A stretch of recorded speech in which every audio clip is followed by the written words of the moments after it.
नमस्कार दर्शक बंधुरा शुरू करছি আজকের প্রতিযোগিতামূলক যাত্রাপালা পালকি ভাঙা বউ। রচনা ভৈরবনাথ গঙ্গোপাধ্যায়, পরিবেশনায় স্বপ্ননীর নাট্য সমাজ, সমসপুর, হুগলি।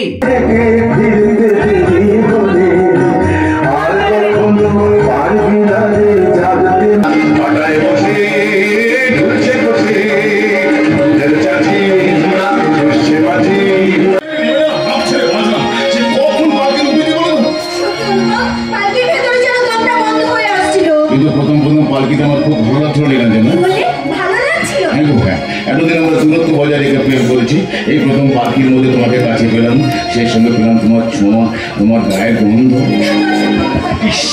পালকিটা কি বলছে বলতো নীলাঞ্জন? বলছে বউ কথা কেন?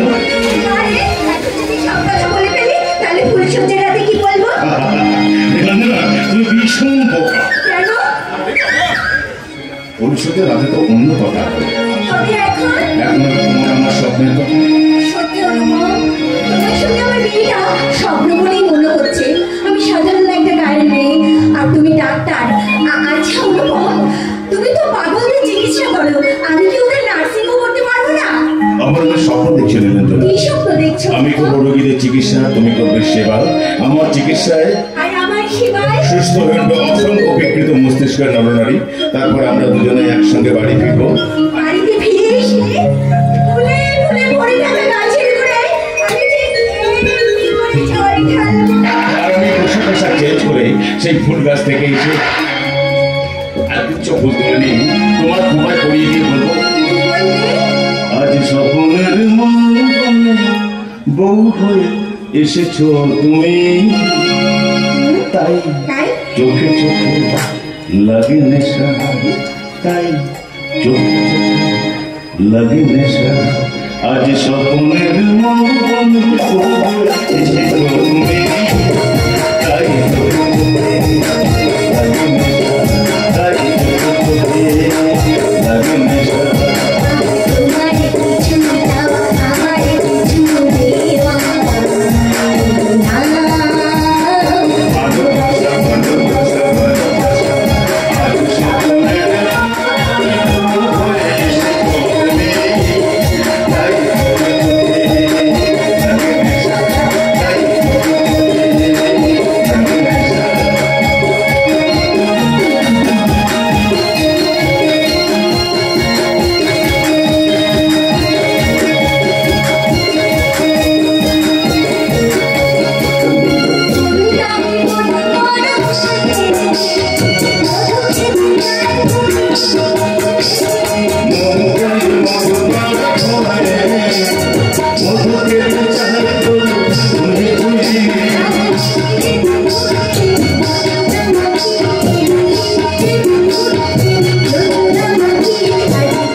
আমরা দুজনে তোর যৌবনের মধু খেয়ে তারপর তোমার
এবার আমি নাম আপো আপো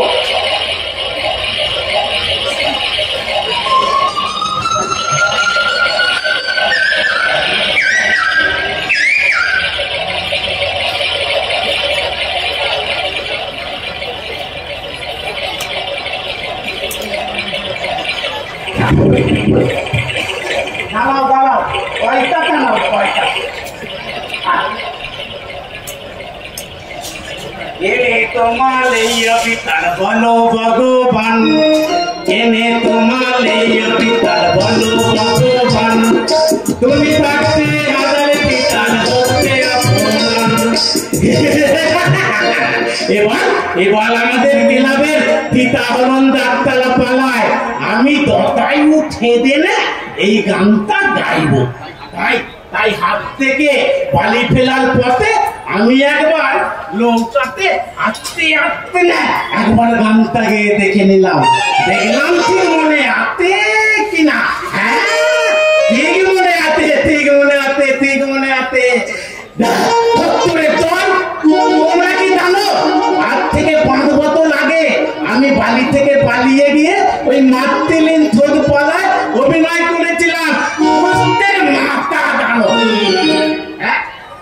এই রে এই হাত খুলে তো নিয়ে এলাম আমি সম্মান ঠিক ঠিক কিনেছি তো ঠিক ঠিক কিনেছি না বাবা আমি একবার ভালো করে পুতুলিটা খুলে না মালগুলো ঠিক ঠিক কিনেছি কিনা দেখে নি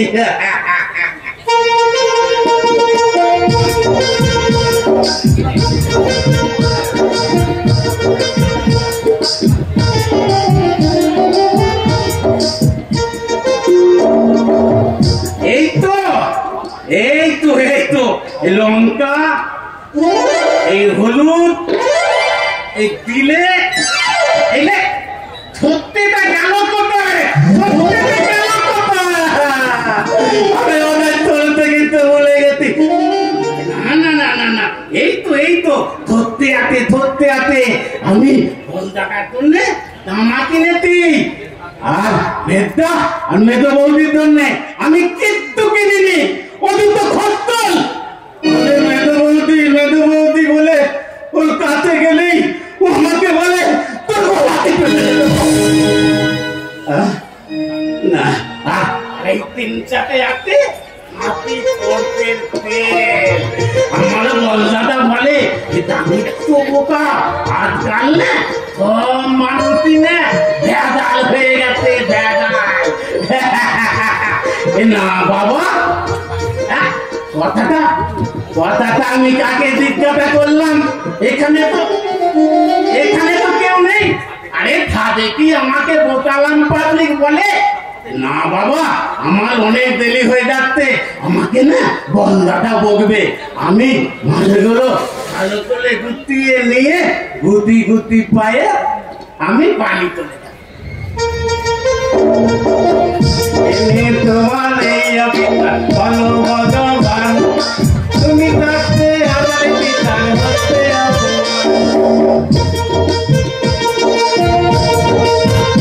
জনম দুঃখী পিতাকে লাবণ তুলি গলে জনম দুঃখী পিতাকে লাবণ তুলি গলে অত কানুনে তাকে বন্দি করে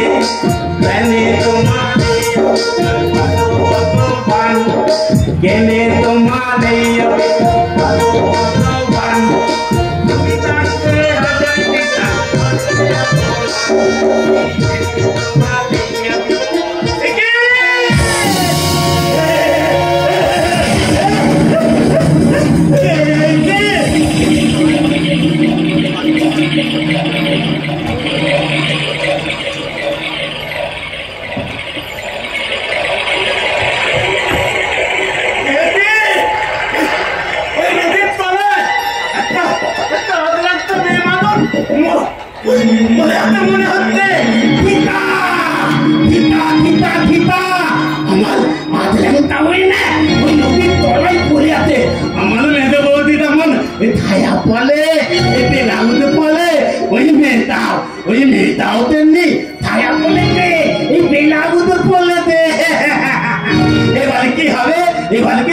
কি এমন হবে? আমার বলদাদা বলে দারিদ্র হোকালাম, যদি কোনো মেয়ে মানুষ বিপদে পড়ে না তাকে তুই উদ্ধার করবি। ওই মেয়েটা নিশ্চয়ই কোনো বিপদে পড়লে ওখানে পড়ে আছে, আমি তাকে উদ্ধার করবো।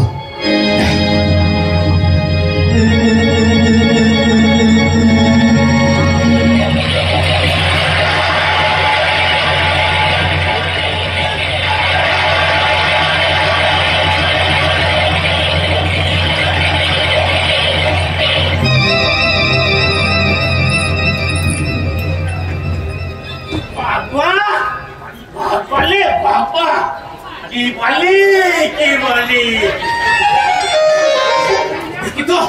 দেখি তো ওই কুকিল ঝকঝকিটা ঠিক করছে কিনা।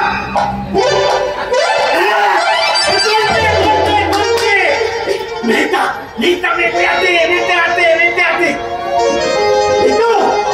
তো মেয়েটার জ্ঞান পিলাতে আমি ওকে দোলে তুলে বলতে দিই। এই মেয়েটা হতো এই মেয়েটা, আমার নাম কি? তোমার বাড়ি কোথায়?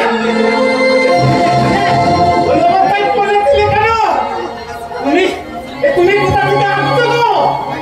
কোথায় তুমি যাবে? তোমার বাড়িতে কি আছে? এই রে মেয়েটার কেউ মনে নেই, কিছু নেই, সব ভুলে গেছে। দাঁড়াও, তুমি তোমাকে আমাদের বাড়িতে নিয়ে যাবো। তুমি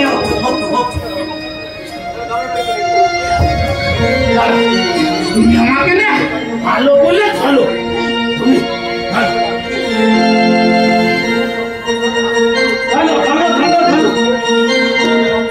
ধনমন্ত্রী পিতাকে রাবণতুলি বলে, ধনমন্ত্রী পিতাকে রাবণতুলি বলে।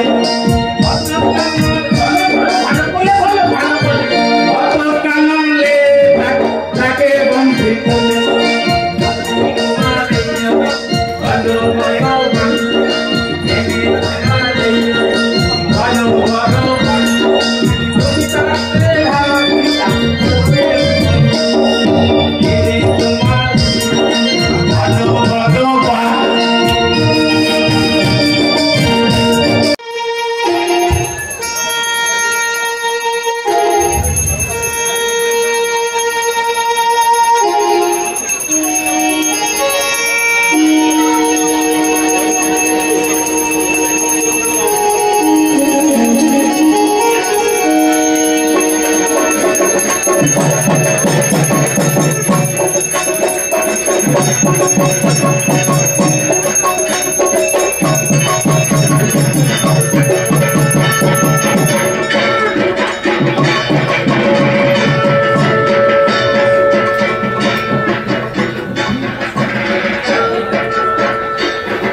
সব ঠিক হয়ে যাবে, সব ঠিক হয়ে যাবে। আজ মা কালীর সামনে মেয়েটাকে কয়েকটা প্রশ্ন করি। আচ্ছা বলো তো মা, এখনো তোমার নামটা মনে পড়ছে না? ও দাদা, ও দাদা, তুমি বলো না, বলো না। কি বললে? এই মাতালি থালা ধরে বলো না, বলো না। তুই চুপ কর না। আচ্ছা ভেবে দেখো তো, তোমার বাড়ি কোথায়? বাড়ি বাড়ি না না না না, আমার কিছু মনে পড়ছে না, আমার কিছু মনে পড়ছে না। আজ তোমাকে সকলের সামনে জিজ্ঞাসা করছি, তুমি কি কুমারী না বিবাহিতা? আমি কিছু জানি না, আমি কিছু জানি না। একদম কান্না বন্ধ করে বলতে, যদি কান্না বন্ধ করি না, আমি তুমি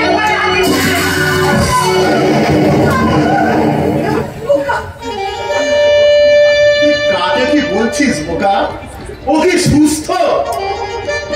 মেয়েটাকে নিয়ে বেশ সমস্যায় পড়েছি। সমস্ত মেয়ে তো বাড়িতে রেখে দেওয়াও বিপদ, আবার বাড়ি থেকে বার করে দেওয়াও বিপদ। ও বল দাদা, ও বল দাদা, ও বল দাদা, এই বিপদ বলতো কেন গো? বিপদ বলতো কেন? তোমরা তো বলো মা কালীকে বিপদ কারণে ওই মা কালীকে বিজ্ঞাতা করলো তো সব বলে দেবে, সব বলে দেবে। এই মা কালী বললা কি করলে তাড়াতাড়ি ভালো হয়ে যাবে? কি করলে ওর পথ করে মেলে পড়ে যাবে? বললা কি হলো? কি এখনো চুপ করে আছি? তুই আমি চুপ করে থাকি না, তোকে আমি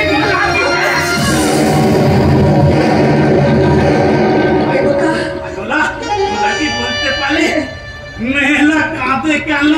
মেয়েরা অনেক কারণে কাঁদে বোকা, কিন্তু এই মেয়েটা কাঁদতে কেন? আমার মনে হচ্ছে কি জানিস, গরিবের বিয়ে তো, ও বারবার বিয়ের সম্বন্ধ ভেঙে গেছে চাই। আরে কেউ যদি মেয়েটাকে বিয়ে করে তার সিঁথিতে একটুখানি সিঁদুর পরিয়ে দিত, তাহলে কাঁদতো না। একটুখানি সিঁদুর দিয়ে দিলে সে কাঁদতো না। একটুখানি সিঁদুরের জন্য মেয়েটাতে দিন থেকে টুটুকি দিয়ে চলেছে, কেঁদেই চলেছে।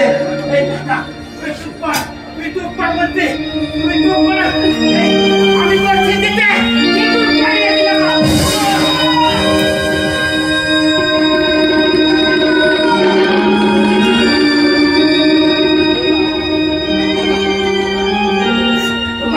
আমি ঠিক করে দিই, ঠিক করে দিই।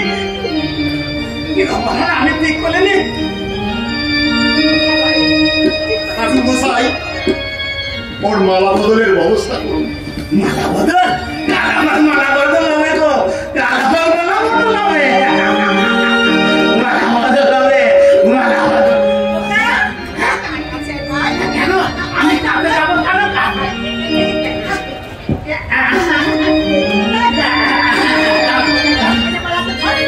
আমি মালা কি করবো গো?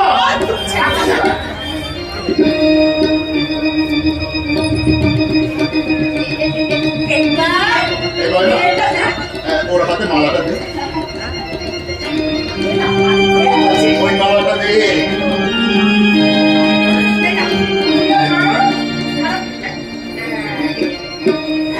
এবার কি করবো?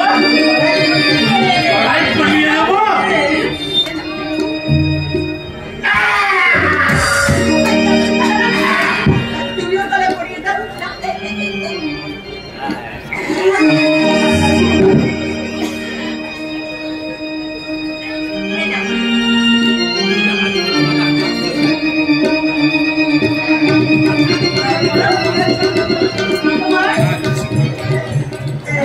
শাক বাজা সাই বাজা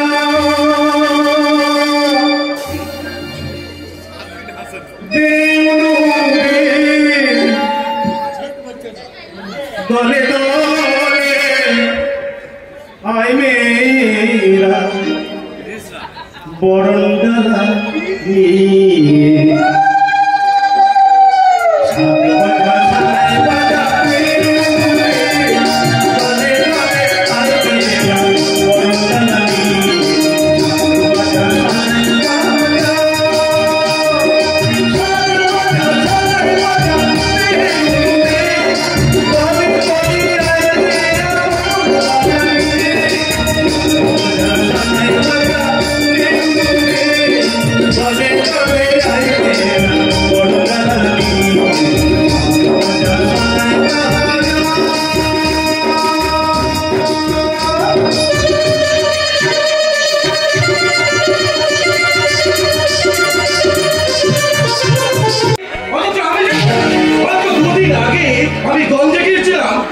নৌকো নদীকারা মাল সৌদা করছে, ফিরতে মধ্যে একদিন দেরি হয়েছে, আর তার মধ্যে এত ঘটল, আমি নৌকো থেকে নামতে ওরা প্রতিবেশীরা আমাকে ছেঁকে দিল।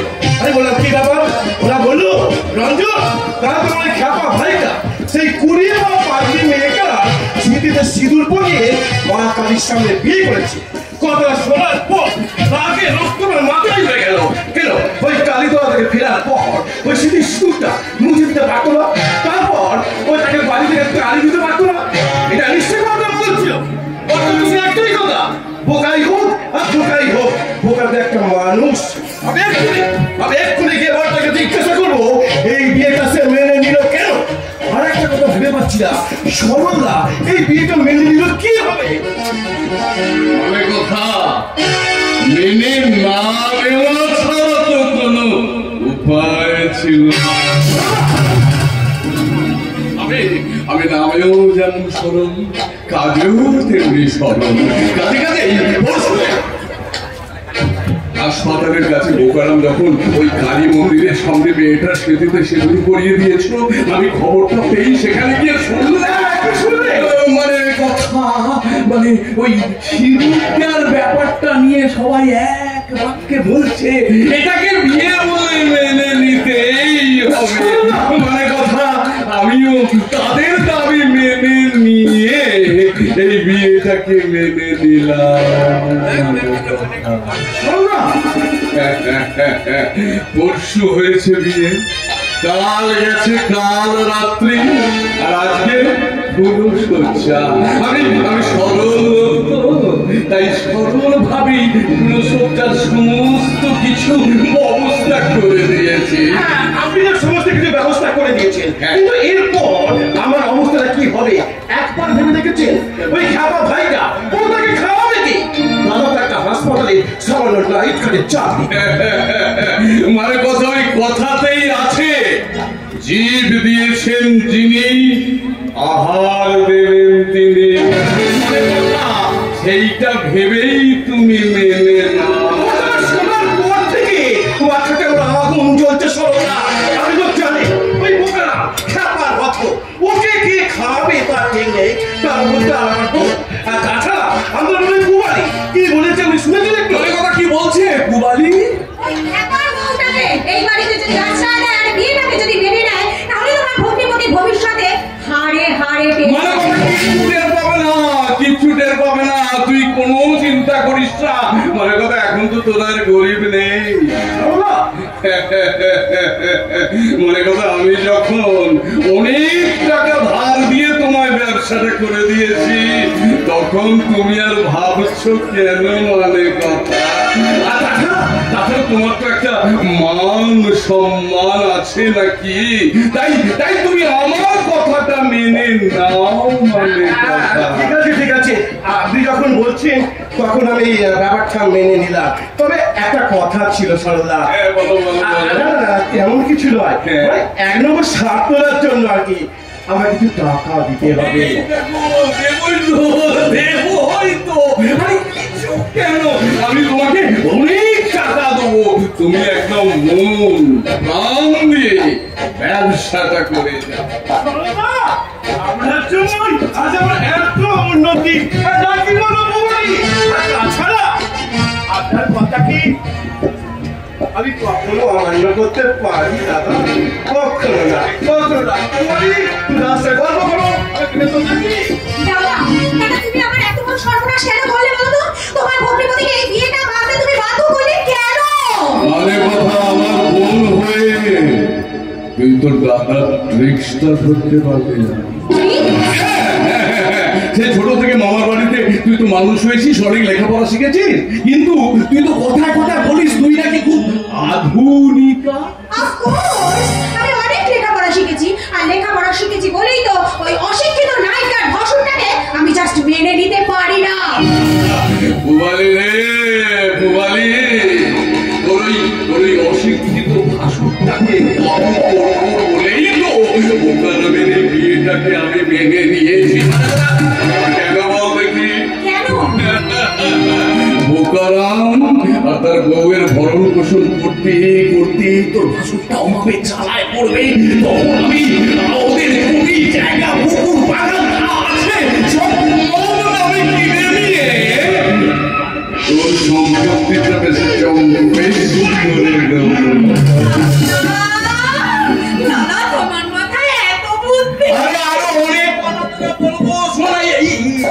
ওই দেখ তোর ভাসুরে আমি নিয়ে আসছে। এই শোন, একদম একদম মাথা গরম করবি না। ক্ষমা চেয়ে নিবি, ক্ষমা চেয়ে নিবি, ক্ষমা চেয়ে নিবি। তুমি শুনেছো রঞ্জন বোকার বিয়েটা মেনে নিয়েছে? আমিও মেনে নিয়েছি। আসলে আসলে না জেনে না বুঝে আমি আপনার সঙ্গে অনেক ঝগড়া করেছি দাদা। আপনি আমার ক্ষমা করে দিন দাদা। এ কি করলে বৌমা? ভালোর বউ হয়ে ভাসুরের পায়ে হাত দিয়ে প্রণাম করলে? আগেকার দিন হলে আমাকে গঙ্গা স্নান করতে হতো। মানে কথা ব্যাপারটা কি জানেন, ওই ছোট থেকে শহরের মানুষ হয়েছে তো, তাই অনেক লেখাপড়া শিখেছে। মানে কথা অনেক লেখাপড়া শিখেছে দাদা। সেই জন্যই বুঝি বড় ভাসুরকে দাদা বলে কথা মনে করে আদর ব্যাপারীকে জাহাজের স্বপ্ন দেখাবার মতো তার সামনে ঘোমটা না দিয়ে দাঁড়িয়ে আছো। আপনি কি ভেবেছেন বলুন তো, কলা বউয়ের মতন ঘোমটা দিয়ে আপনার সামনে দাঁড়িয়ে থাকবো? লেখাপড়া জানা আধুনিকা বৌমা তোমাদের এই শিক্ষার নামে অশিক্ষার গাড়ি আর কত গায়ে মাত্র বলতে পারো? ভয় নেই, ভয় নেই। আপনার ওই খেপা ভাইটার বিয়ে হওয়ার পর থেকে তো এই বাড়িতে একেবারে আনন্দে উপচে পড়ছে। তারপর না হয় আপনার ওই খেপা ভাইয়ের বউটা ওই স্নেহের সাবান দিয়ে আপনার ওই সমস্ত কালি ধুয়ে দেবে। চুপ করবে না, ওরা থামবে না। শোন, ওরা সংসার উঠানে 5 মিশালি ফুল হয়ে ফুটতে জানে না। 5 মিশালি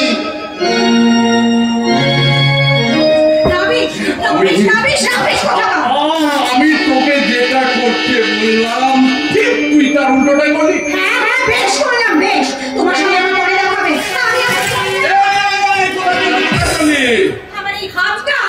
আমার এই হাতটা ভালো করে সাবান দিয়ে ধুতে আমি কলকাতায় চললাম। লোকটার পায়ে হাত দিয়ে প্রণাম করলাম। ওই লোকটার পা দুটো দেখে মনে হচ্ছে যে ওটা মানুষের পা না, ওই দুটো যেন মোষের পা।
গয়না নাকি? তবে কি মনে করেছ আমি তোমার পেয়ারের পাখি? না না না না, তা কেন তুই কিছুটা ঢাক আর আমি কিছুটা ঢাকি। তুমি আমার দুধ ভরা খাকি। আরে তুই তো আমার কত চাকি। ঠিক বলেছ গোসাল বাবু, কতদিন পরে তোমার সঙ্গে বলে একটু দেখা দেখি। তাহলে শুনো, তোমার একটা কথা বলে রাখি, ওই রঞ্জন দাদাবাবু হচ্ছে ঠাক আর তুমি হচ্ছে ঠাকি। তা ভাগ্যে যে মনে বাড়িতে জাকিয়ে বসে ওই বোকার বোকা থেকে নজর দিও না। মানে কথা, আমি সব জিনিসই পরের ছাকি। তাই আতা গাছে তোতা পাখি, ডালিম গাছে আতা গাছে তোতা পাখি, ডালিম গাছে আতা গাছে তোতা পাখি, ডালিম গাছে বোকা যাবে সজ্জায় পয়সা আমার বোকা যাবে সজ্জায় পয়সা কথা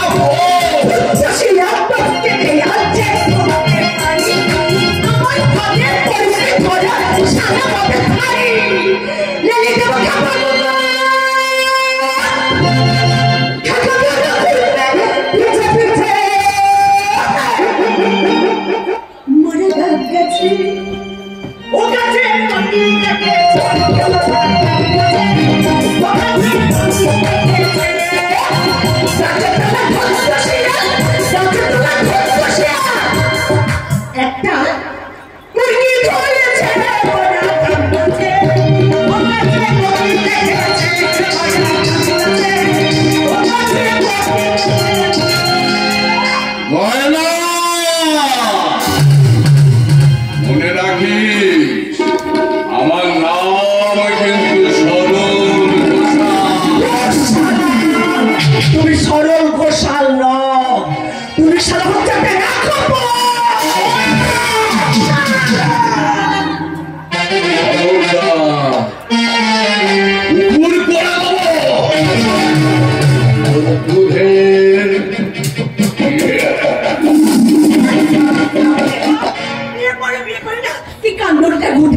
এখন হলো সূর্যটা মিটে গেলে বাঁচছি আমি। বাপরে বাবা, এই ঝঞ্ঝার মধ্যে গেলে গয়না এ তুই জানি আগামী না এই ফুলো তোর তার ঘরে যাবো। এই গয়না এই ফুলো তোর তার ঘরে গিয়ে কি করতে হইলে? বউকে ভালোবাসতে হয় রে, ভালোবাসতে। ও বাটাই হাত দিতে নেই, ও বাটাই দুটো টিয়া পাখির বাচ্চা। তোর আবার কপালে কি হলো রে? দেখি দেখি দেখি দেখি। এই গয়না এ তুই আমার সঙ্গে ফুলো দুধদার গলে যাবি? নারী বোকা না, পুরো সাথে করে কাউকে সঙ্গে নিয়ে যেতে দিতে পারে, একা যেতে হয়। আচ্ছা তুই তো পুরুষ মানুষ নেই, বলা নেই কনে দুঃখ করে মেয়েটা মাথাতে করে সিঁদুর পরিয়ে দিলে বুঝিস না।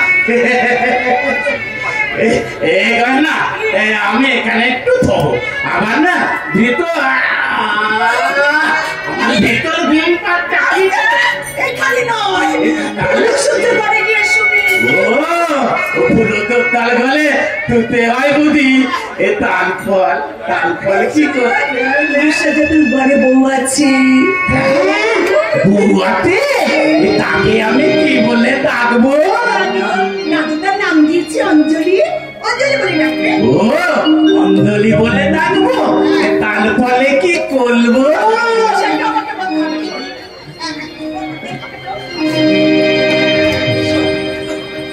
সজ্জা ঘরে গিয়ে বউকে না দৌড়াদৌড়ি করবে।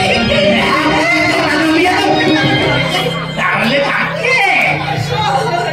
বউকে রে, বউকে যাবে আদর করে গাইবি। আমি তোমায় বড় ভালোবাসি, তোমায় বড় ভালোবাসি।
রতনদার বলে যাবো।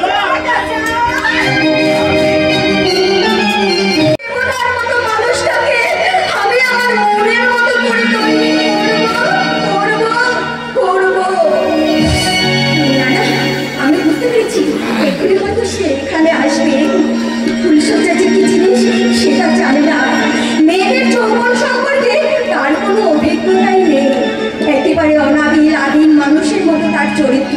তাই তো আজ আমি তাকে প্রথম দেবতা বলে সম্বোধন করবো, তারপরে তাকে বলবো চরণ ধরিতে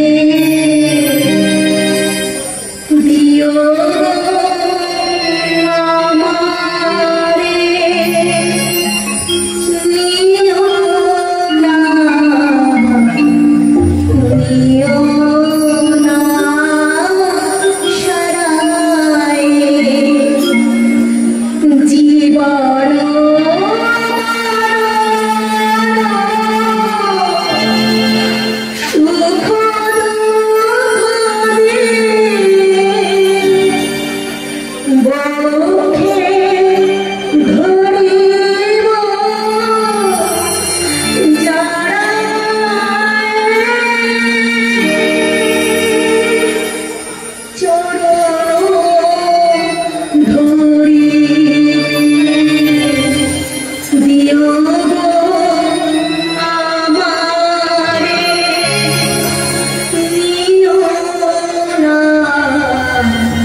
তোমাকে ভালো করে দিয়েছে বলো?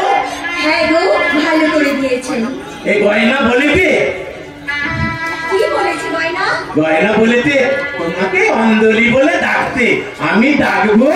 হ্যাঁ, তুমি সকলের সামনে আমাকে অঞ্জলি বলে ডাকবে, আর সকলের আড়ালে ডাকবে বউ বলে। হ্যাঁ, আমি তোমার বউ আর তুমি আমার বর। শোনো বউ, সবাই বলে না আমার ধর্মের পরে আমার মন ভালো গেছে। আমি তখন এই এতটুকু, আমার বড় বৌদি আমাকে খুব ভালোবাসতো। আমার বড় বৌদি আমাকে টান কলিয়ে দিত, জামা কাপড় কলিয়ে দিত, মাথার চুল আঁচলে দিত, আর তোকে কাঁদর কলিয়ে দিত। আর এই কপালে একটা বড় কাঁদনের টিপ কলিয়ে না এমনি করে তুমকে তো জানো আমার বড় বৌদি লাল পর শাড়ি পরলে নতুন গাল মতো মনে হতো।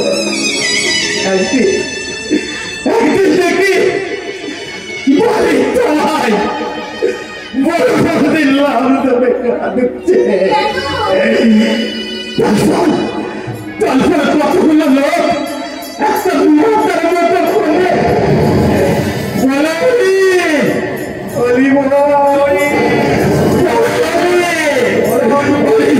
বলে নিয়ে চলে গেল।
Thank you.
আমি আর কাঁদবো না, আমি কাঁদবো না। এই গয়না বলেছে না, এই ফুলতোর ডাল ঘরে বয়েলে গলা দলিয়ে গান করতে হয়। আমি গান করবো। আমি তোমায় বলো ভালোবাসি, তোমায় বলো ভালোবাসি, আমি তোমায় বলো ভালোবাসি, তোমায় বলো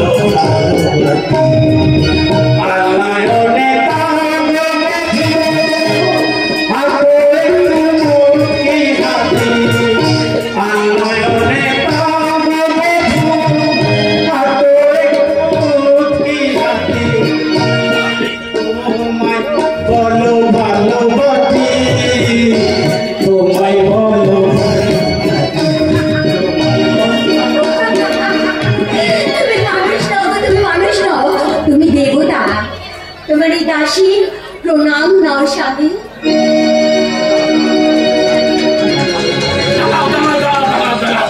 আমি তোমাকে একটা মহান বলি। কেন তাহলে আমি কি করবো?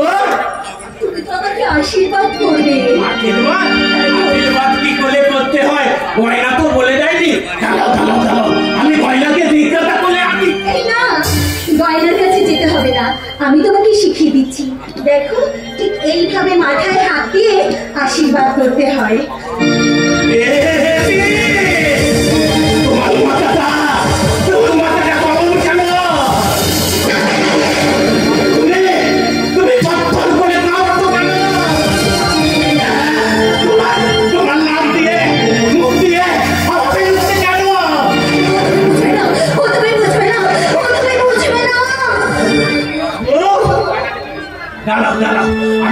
আমি গয়নাতে না ভালো করে জিজ্ঞাসা করে আসবো।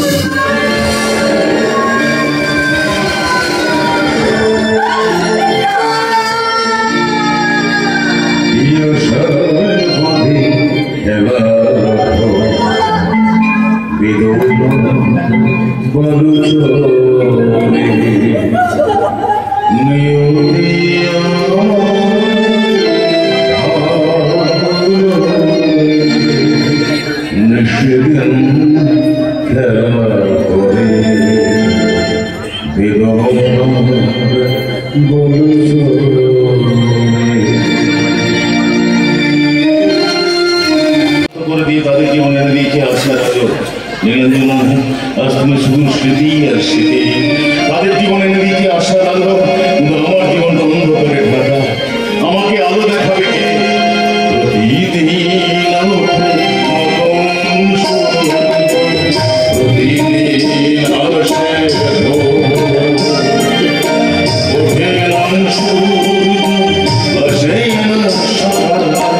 জীবন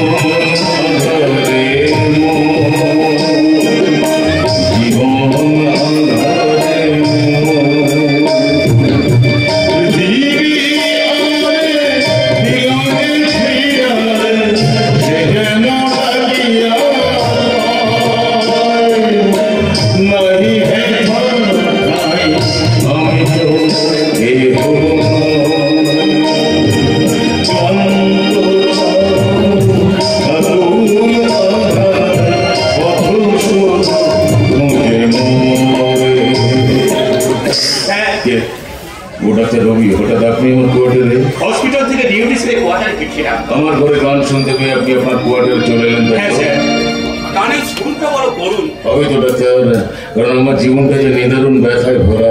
যদি কিছু মনে না করেন একটা কথা বলি স্যার। বলুন। আপনি কি কোনো মেয়েকে ভালোবেসেছিলেন? ডাক্তার, বেসেছিলাম। ফুল যেমন বাতাসকে ভালোবাসে, চাঁদ যেমন আকাশকে ভালোবাসে, মাটি যেমন ভালোবাসে নদীকে, আমি ঠিক এমনি ভালোবেসেছি। হঠাৎ একটা কাল বৈশাখী ঝড় আমার সেই ভালোবাসার ডালপালাগুলোকে মাটিতে লুটিয়ে পড়ছে। না ফোটা ফুলের কুঁড়ি। আমি ওই চাঁদের আলোয় গিয়ে কিছুক্ষণ বসি। চাঁদের আলো? হ্যাঁ স্যার, আজ তো পূর্ণিমা। ডাক্তার রবি, আপনি কি সুকান্তের সেই কবিতাটা পড়েছেন? সেই লাইনটা আপনার মনে আছে? কোন লাইনটা স্যার? পূর্ণিমার চাঁদ ঝলসানো রুটি। স্যার আপনি আপনি কি সেই মেয়েটিকে বিয়ে করেছিলেন? ডাক্তার রবি, আপনি একটু দয়া করে এখান থেকে যান, আমাকে একটু একা থাকতে দিন। আচ্ছা স্যার, চলি। Good night sir. আমি কাউকে বলতে পারি না সেদিনে সে দুর্ঘটনার কথাটা, আমি কাউকে বলতে পারি না যে ডাক্তারদের হাত থেকে ইজ্জত রক্ষা করার জন্য ওই কোপাই নদী ভাবে করেছিল আমার নীলাঞ্জনা, আর কাউকে ভাঙবো।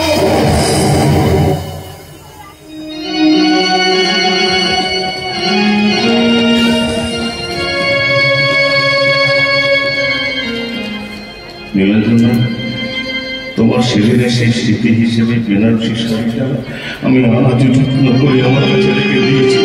এই শাড়িটা পরে, এই শাড়িটাতে আমি ওকে জড়িয়ে ধরে তোমার স্মৃতি মনে করি, শুধু তোমার স্মৃতি মনে করি। না, শাড়িটা কার নয়, এটা 2 মাস আগে আমি নদীর ধার থেকে কুড়িয়ে পেয়েছিলাম। ও, তা আমি তো বিয়ে করেননি, এই শাড়িটা আমায় দেবেন? বিয়ে তো আপনি করেননি স্টোরকিপার বাবু, শাড়িটা নিয়ে আপনি কি করবেন? আমার বোন দুর্গাকে দেবো।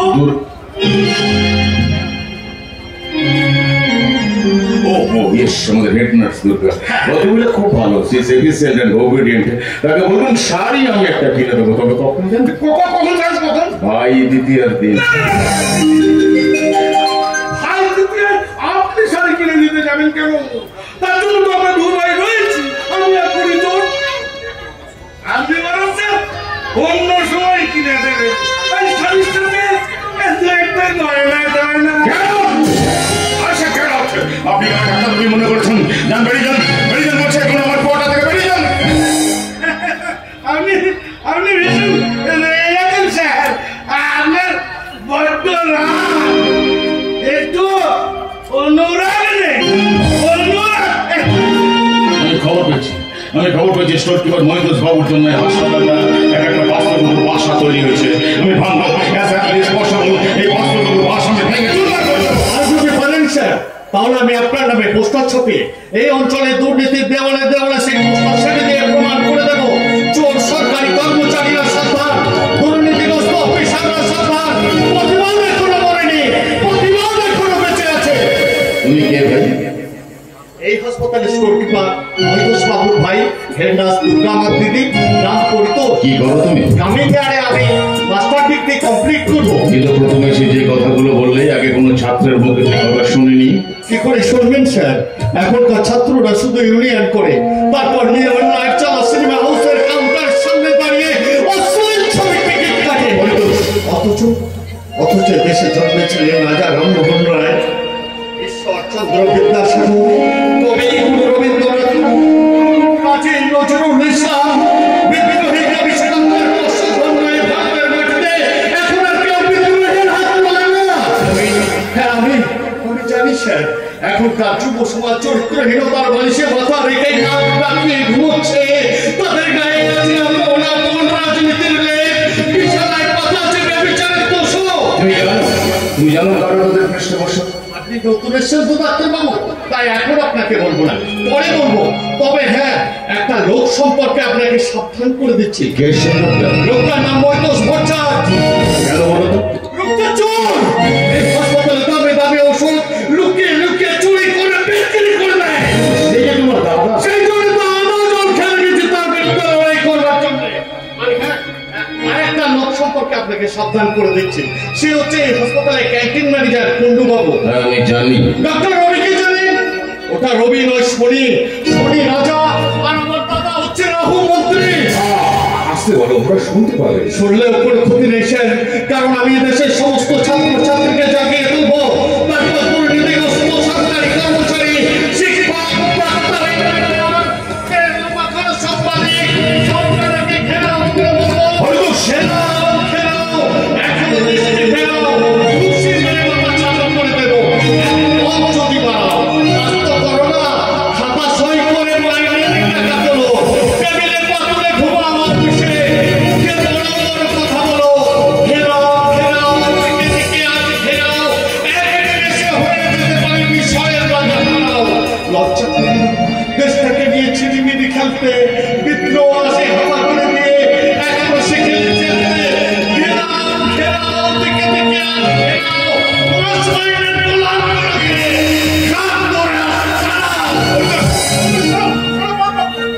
ওই দুষ্টপদ একটু একটু করে পাগল হয়ে যাবেন। ওর বুকে জ্বলছে প্রতিবাদের হাঁপড়, রাজনীতির পাঁপড় ভাজা খেয়ে ও মিথ্যা কথা বলতে শেখে নেই। কিন্তু আমি তো ডাক্তার, কত অসুস্থ মানুষকে সুস্থ করে তুলেছি, কিন্তু সেদিন পিঁপড়ের মতো আমার মস্তিষ্কে চাপ পেতে বসে আছে। আমি যত ভাবছি ভুলে যাবো, কিন্তু ভুলতে পারি না, তবে কি সেদিন পাখিরা ডানা ঝাপটাতে ঝাপটাতে ওই আকাশের মুখে লিখে রেখে যাবে শুধু বেদনার কথা। স্মৃতি তুমি বেদনা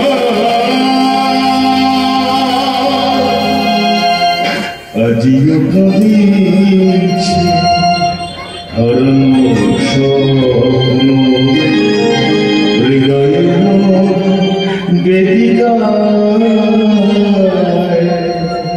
স্মৃতি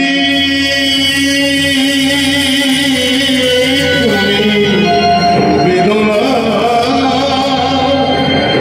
আজিও কাঁদিছে হারানো স্বপ্ন হৃদয়ে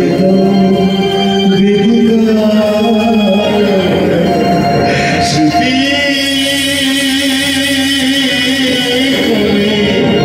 বেদনা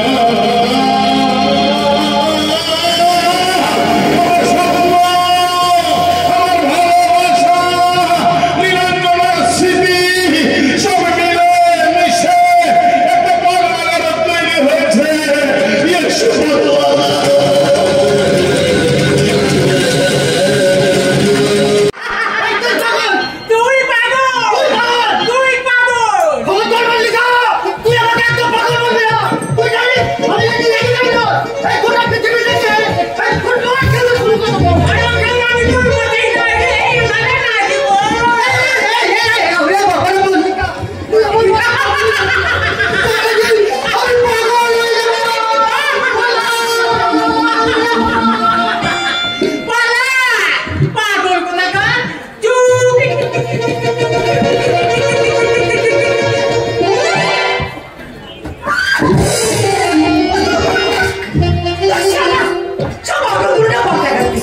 কেউ নাচছে, কেউ গাইছে, কেউ ভেড়ার মধ্যে ভ্যা করে গাচ্ছে।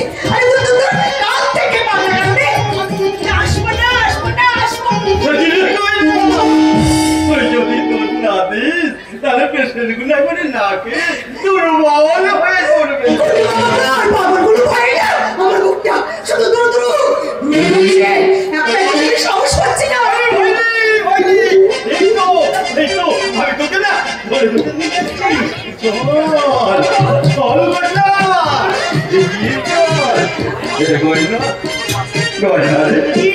তোর পাশে আমাকে দারুণ বানিয়েছে।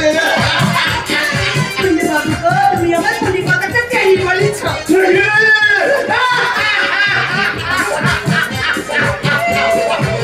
তাহলে আমি তোর মন ছুটতে পেরেছি বাবা। তাহলে কি হবে? আমার হবে তুমি কি তোর ভক্ত ভক্ত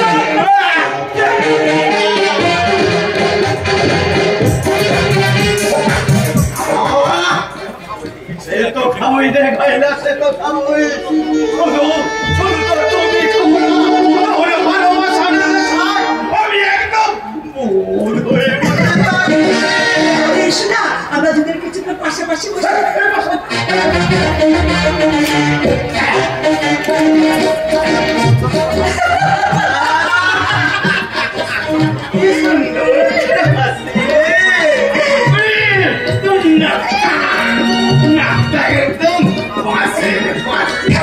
আমি কিন্তু তোমার বউকে মাসি বলি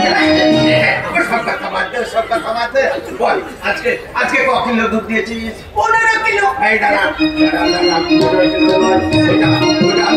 ওটা আমি 20 কিলো রেখে দিলাম। 20 কিলো? বড় ডাক্তার বলতে কি জানতে পারে? ডাক্তার কি করেছে? মানে হাতেই ঘোরা কি আলাদা আর মশা বলে সাহেবের বেটা এই এক মাস হলো বড় বড় ডাক্তার আমাদের এই হাসপাতালে এসেছে, এসে একবারে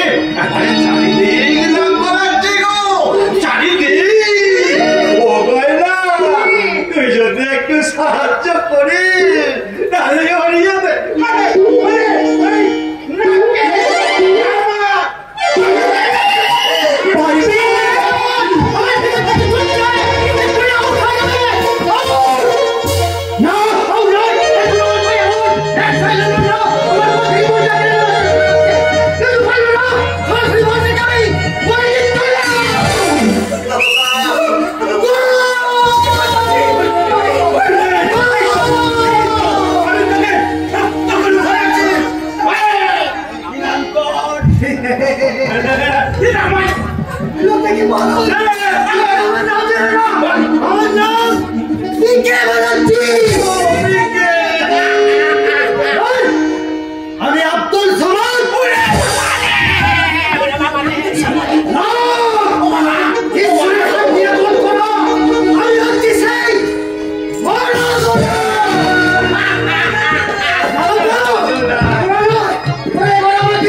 বিশ্বকাপ খেলতে যাবে না, তাহলে আমি কোন ক্লাবে খেলবো?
পিছনে লাঠি মারলি না, তোর এত বড় চাপ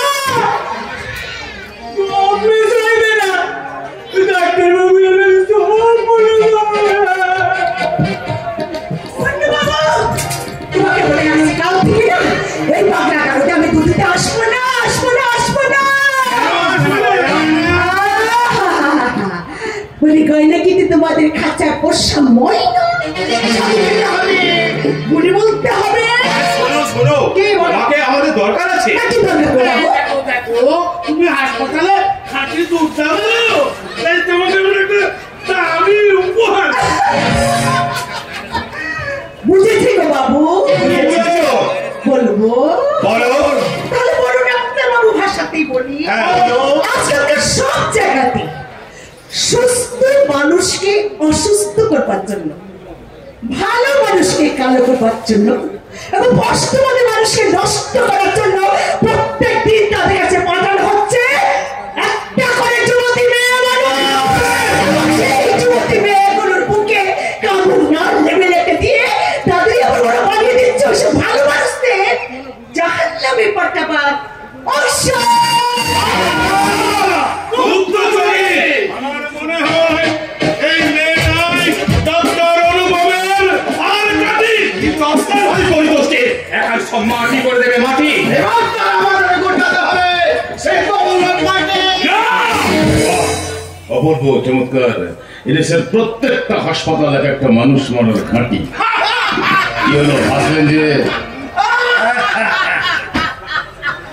আপনাকে দেখে মনে হচ্ছে আপনি জানো না একটা সোনার পাথর।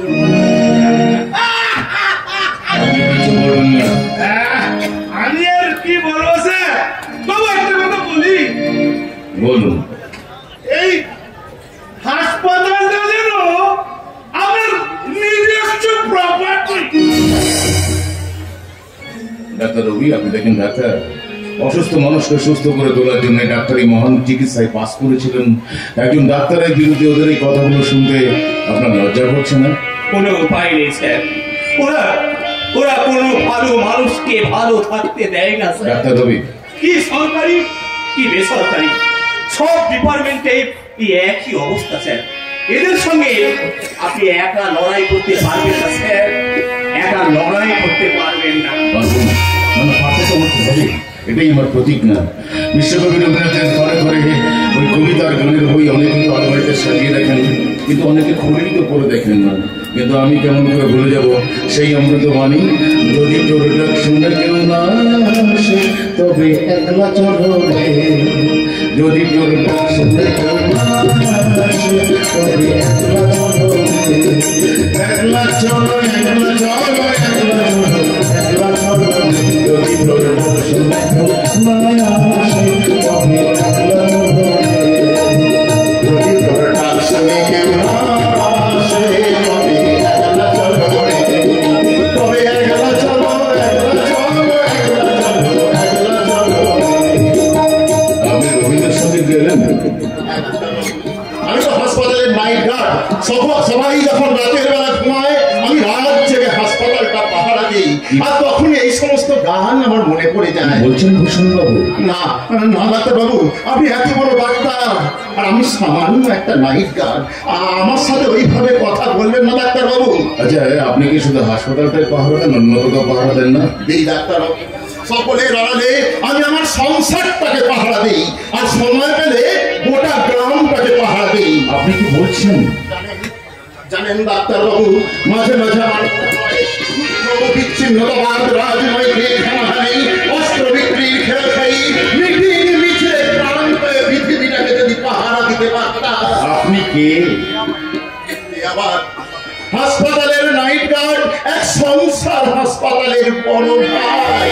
আমি আমার ছোট ভাই বোকারামকে সুস্থ করার জন্য আমি আপনাকে আমাদের বাড়ি নিয়ে যেতে এসেছি ডাক্তার বাবু। আপনি কি যাবেন? যাবো। যাবেন?